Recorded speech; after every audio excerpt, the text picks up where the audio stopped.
Hello everyone, आज की video में हम लोग पढ़ने वाले हैं क्लास 12th हिस्ट्री का chapter Kings and chronicles the Mughal code, जिसको सीबीएसई ने चेंज करके कर दिया है the Mughal codes restructuring history through chronicles. तो आइए जानते हैं।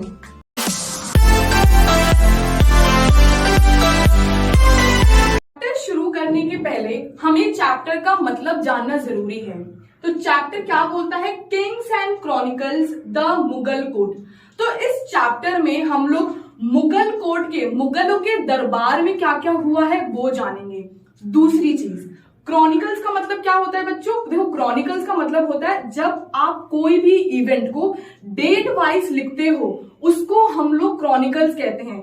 It should be date wise की अब ये हुआ, उसके बाद ये हुआ, इसके बाद ये हुआ। तो जब कोई भी चीज, कोई भी इवेंट, कोई भी फैक्ट जब आप डेट वाइज लिखते हो उसको हम क्रॉनिकल्स कहते हैं। इंट्रोडक्शन पे आते हैं। देखो, तो जो मुगल एम्पायर है, जो मुगल हैं, वो अपने आप को डिवाइन विल समझते थे कि हमें भगवान की ब्लेसिंग्स मिली है सब पे रूल करने के लिए। ठीक है। दूसरी चीज, हमारा जो इंडियन सब कॉन्टिनेंट है वो बहुत बड़ा है। हम सब जानते हैं हमारा जो इंडियन सब कॉन्टिनेंट है कितना बड़ा है। एक तो वो इतना बड़ा है, ऊपर से वो हेट्रोजीनियस है। हेट्रोजीनियस का मतलब क्या होता है कि हमारे इंडियन सब कॉन्टिनेंट के अंदर बहुत ज्यादा डाइवर्सिटी है। नेक्स्ट, देखो, अभी मैंने इस चैप्टर में क्रॉनिकल्स के बारे में बात करी थी। अब ये जो क्रॉनिकल्स हैं ये लिखता कौन है? ये कोर्ट हिस्टोरियंस लिखते हैं। मुगलों के जो कोर्ट क्या, ठीक है, मुगल दरबार में जो इतिहासकार होते हैं वो ये क्रॉनिकल्स लिखते हैं। अब देखो, कोर्ट हिस्टोरियंस, ये जो क्रॉनिकल्स है ये हमें क्या क्या बताता है? ये हमें बताता है फैक्ट्स कि वहां का ज्योग्राफिकल कंडीशन कैसा है, पॉलिटिकल कंडीशन कैसा है, इकोनॉमिक कंडीशन कैसा है, ये सब हमारा क्रॉनिकल्स बताता है। दूसरा, इवेंट्स कि क्या क्या हो रहा है, अब ये हुआ, ये हुआ, ये हुआ, ये सारा आपका क्रॉनिकल्स बताता है। थर्ड इंपॉर्टेंट चीज कि आपका जो किंग है रूल्स एंड रेगुलेशंस, किस तरीके से लॉज बनाए हैं, क्या रूल्स एंड रेगुलेशंस हैं, ये सारी चीजें भी हमारा क्रॉनिकल्स बताता है। तो अगर 1 मार्क क्वेश्चन में अगर आता है कि हमारा क्रॉनिकल्स क्या क्या बताता है, तो फर्स्ट चीज फैक्ट्स, सेकेंड चीज इवेंट एंड थर्ड चीज आपका रूल्स एंड रेगुलेशंस या फिर लॉस। अब देखो, हमारा जो फर्स्ट टॉपिक है वो है the Mughals and their empire. इस टॉपिक के अंदर हम लोग मुगल्स पढ़ेंगे एंड उनके एम्पायर में क्या क्या हो रहा था वो पढ़ेंगे।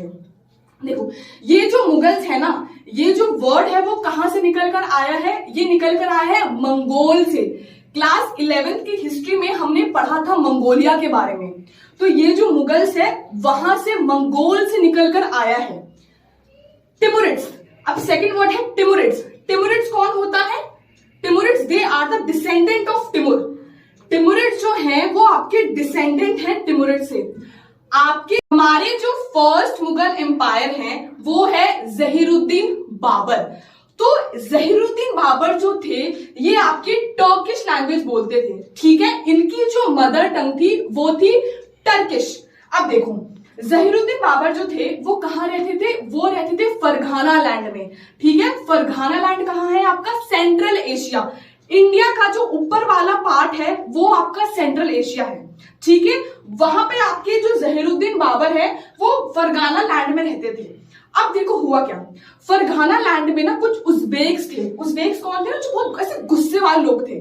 उन्होंने क्या करा कि उज़्बेक्स ने ना आपके बाबर को ना निकाल दिया, फरघाना लैंड से उनको धक्के मार के निकाल दिया। अब क्या हुआ, जब उन्होंने उज़्बेक्स ने फरघाना लैंड से बाबर को निकाला, अब वो कहां पे आ गए? वो 1526 में वो इंडिया में आए, काबुल के अंदर आए। अफगानिस्तान, काबुल कहां है आपका? अफगानिस्तान में। अफगानिस्तान में आए और वहां पे अपना एम्पायर स्टैब्लिश करा और वहां से अपना रूल शुरू कर दिया। तो वापस एक बार देख लेते हैं। फर्स्ट मुगल एम्पायर जहीरुद्दीन बाबर कहां रहते थे? फरघाना लैंड में रहते थे। किसने निकाला? उज़्बेक्स ने निकाला। जब उज़्बेक्स ने निकाला तो कहां गए? काबुल के अंदर गए। कौन से ईयर में गए? 1526 में। और जब काबुल के अंदर गए तो उन्होंने अपना एम्पायर स्टैब्लिश करा वहां पे और रूलिंग करना शुरू कर दिया।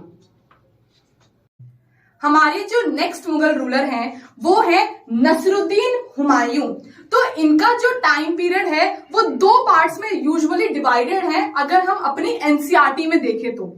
फर्स्ट है 1530 से 40 तक, सेकेंड जो है 1555 से 56 तक।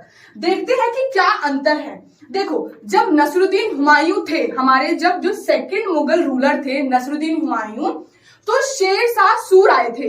ये कहां के रूलर थे? ये अफगान के रूलर थे। इन्होंने हुमायूं को क्या करा था? डिफीट कर दिया था। ठीक है, जब शेर शाह सूर ने हुमायूं को डिफीट करा तो हुमायूं भगकर चले गए साफाविद रूलर ऑफ ईरान के पास। लेकिन जो हुमायूं थे वो बहुत ही ज्यादा डिटर्मिन्ड थे। उन्होंने ये ठान ली थी कि मैं शेर शाह सूर को डिफीट करके ही रहूंगा। वो वापस 1555 में आए और हुमायूं को, शेर शाह सूर को डिफीट कर दिया। लेकिन हुआ क्या कि एक साल बाद ही हुमायूं की मृत्यु हो जाती है। मृत्यु कैसी होती है? वो अपने सीढ़ियों पे से गिर के इनकी मृत्यु हो जाती है। ये आपके एनसीईआरटी में नहीं गिवन है, मैंने बस ऐसे आपको बता दिया है। नेक्स्ट जो मुगल रूलर हैं वो है जलालुद्दीन अकबर। ये सबसे ग्रेटेस्ट रूलर माने जाते हैं पूरे मुगल एम्पायर के। वैसे तो सभी इंपॉर्टेंट मुगल रूलर हैं, लेकिन जो सबसे ग्रेटेस्ट, सबसे इंपॉर्टेंट जो रूलर माने जाते हैं वो है आपके जलालुद्दीन अकबर। जलालुद्दीन अकबर के बारे में हम लोग आने वाले चैप्टर्स में पढ़ने वाले हैं, आने वाले वीडियो में पढ़ने वाले हैं। देखो, जो जलालुद्दीन अकबर थे ना, वो दो को कंट्रोल करे रखते। एक थे आपकी उज़्बेक्स, एक था आपके साफाविद।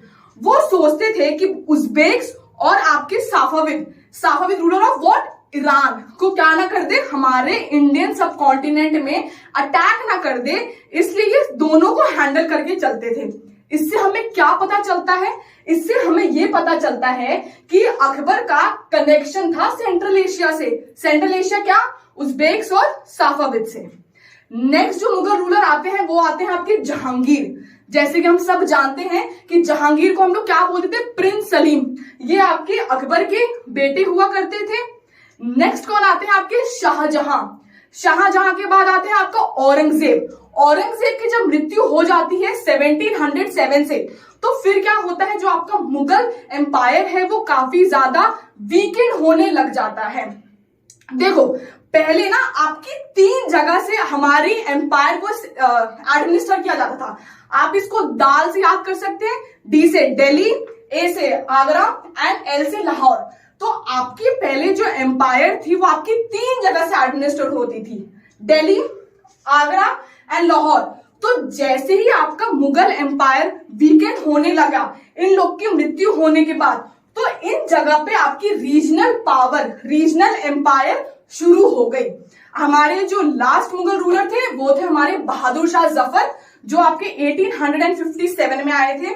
हमारा जो मॉडर्न हिस्ट्री है, आपकी हिस्ट्री का 3rd बुक मॉडर्न इंडिया, उसमें हम लोग पढ़ेंगे बहादुर शाह जफर के बारे में। रेबेल्स एंड राज एक चैप्टर है, उसमें इनके बारे में बता रखा है। तो 1857 में इनकी मृत्यु हो जाती है और यहां से आपका जो मुगल एम्पायर है वो काफी ज्यादा वीकेंड होने लग जाता है। ये था इस चैप्टर का पार्ट 1। पार्ट 2 को देखने के लिए चैनल को सब्सक्राइब करें। Thank you.